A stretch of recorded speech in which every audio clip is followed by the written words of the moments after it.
Here's a very common plant right now during this particular part of the summer. It's very early summer, and this five-fingered cinquefoil is a common alpine plant. It's often confused with another plant in the rose family that's called Geum rossii, or alpine avens.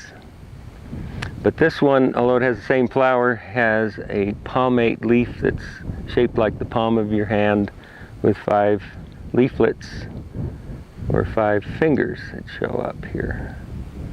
Just like that, and that's how you'd tell it from an avens, which can look like it.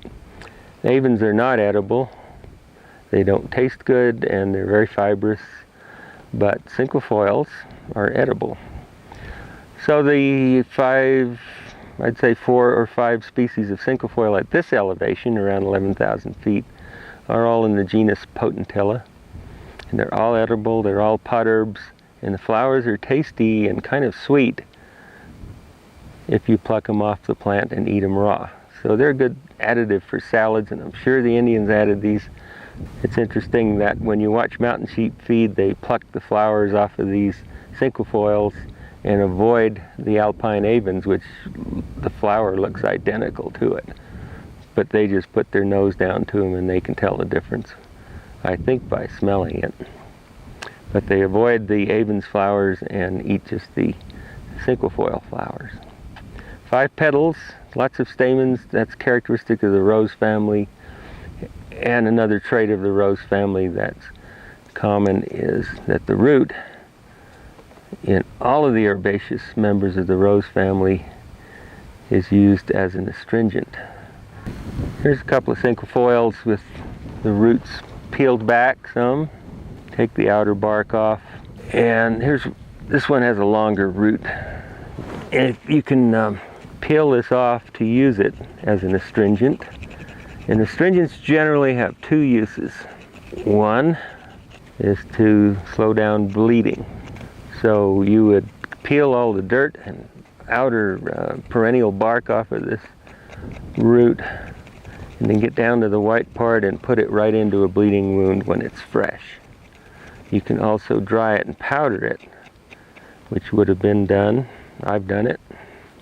And you make kind of an alum powder out of it, which you can sprinkle on a wound to close the capillaries. Astringents put directly on an open wound will tend to close up the capillaries and slow down the bleeding of a cut or a bad abrasive wound. So that's the way that's used, as a powder for an abrasive wound, or feathered, which is to cut little gill slits into the side of the root all the way around it.